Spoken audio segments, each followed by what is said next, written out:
అదే RTV app వార్తల్ని క్షణాల్లో చదివే అవకాశం ఉంటుంది. ఒక న్యూస్ పేపర్, ఒక టెలివిజన్ ఛానల్ మీ చేతుల్లో ఎప్పుడూ ఉంటాయి.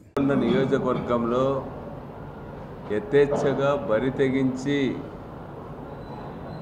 పయ్యావుల కేశవ్ ఆయన సపోర్టర్సు 2 కోట్ల రూపాయలు విలువ చేసే చీరల పంపిణీ గ్రామాన కూడా చేస్తూ ఉన్నారు.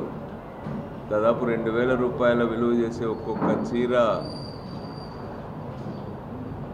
పంపిణీ చేసి రాబోయే ఎన్నికల్లో కేశవ్ తెలుగుదేశం పార్టీ తరఫున పోటీ చేస్తున్నాడు, ఆయనకు ఓటు వేయమని, అదేవిధంగా వాళ్ళ కరపత్రాలు ప్యాంప్లెట్స్ కేశవ్ ఉన్న ఫోటో ఉన్నటువంటి పేపర్సు, వాళ్ళ సంబంధించినటువంటి 6 హామీలకు సంబంధించిన అంశాలను కూడా ప్యాంప్లెట్స్లో పొందుపరిచి టీడీపీకి ఓట్ చేయమని చెప్పి ఓపెన్గానే చీరలు పంపిణీ చేసి అడుగుతూ ఉన్నారు. ఈ విధంగా ఏమాత్రం భయం లేకుండా, భీతి లేకుండా, నిర్భయంగా ఎన్నికల చట్టాలనే వీటన్నింటికి కూడా బేఖాతరు చేసే విధంగా ఈరోజు ఈ కార్యక్రమానికి పాల్పడుతూ ఉన్నారు. మామూలుగానే తెలుగుదేశం పార్టీ ఎన్నికల్లో అక్రమాలకు, ఓటర్ లిస్టుల తారుమారు చేయడంలో తిట్టది.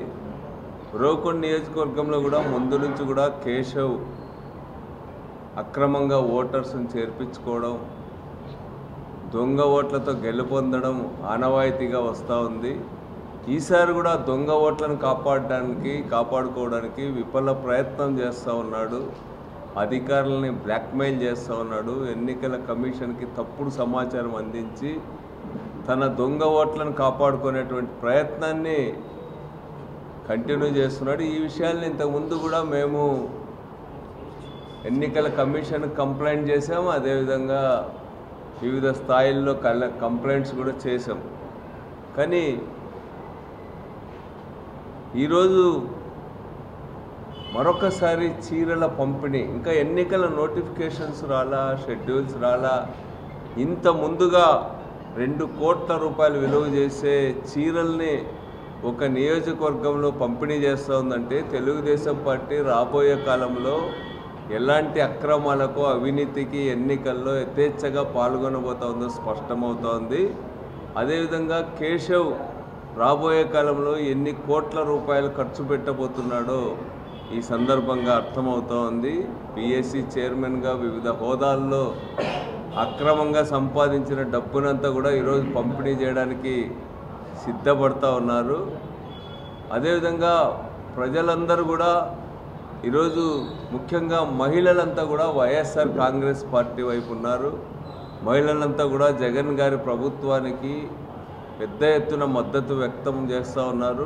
ఏ సర్వేల్లో చూసినా 80% పైగా జగన్కి మద్దతు పలుకుతూ ఉన్నారు. అందుకనే తెలుగుదేశం పార్టీ వాళ్ళు జగన్ని ఎదుర్కోవడానికి నానా అరాచకాలకు పాల్పడుతున్నారు, అనైతిక వీటికి పాల్పడుతూ ఉన్నారు. దాంట్లో భాగంగానే ఈరోజు 3 పార్టీలు, Telugu Desam party, Janasena party, BJP 3 పొత్తు పెట్టుకున్నా కూడా జగన్ గారిని ఓడించలేమనేటువంటి భయంతో ఈరోజు అన్ని ప్రలోభాలకు కూడా ఈరోజు తెరలేపినాడు. ఇవన్నీ కూడా వీళ్ళు చేస్తున్నాం. అంతేకాకుండా మళ్ళా ఎన్నికల సందర్భంగా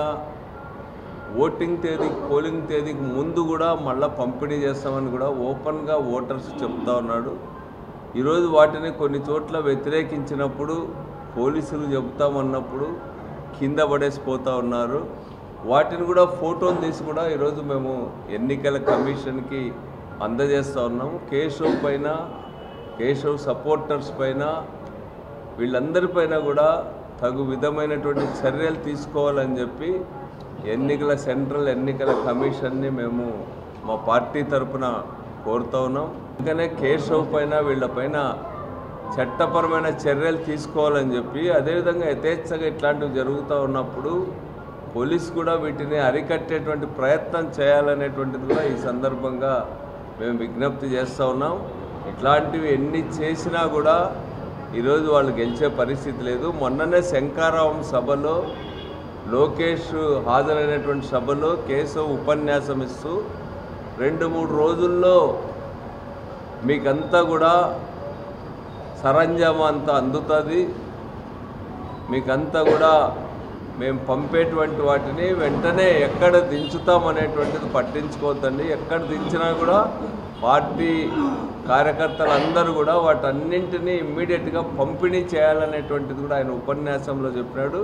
దాన్ని బట్టి 3 రోజుల్లోనే ఈ చీరల పంపిణీ జరిగింది. ఇవన్నీ కూడా ఆధారాలతో సహా ఉన్నాయి కాబట్టి చట్టపరమైనటువంటి చర్యలు కేశవ్ పైన తీసుకోవాల్సిందిగా ఎన్నికల కమిషన్ని ఈ సందర్భంగా మేము కోరుతాము.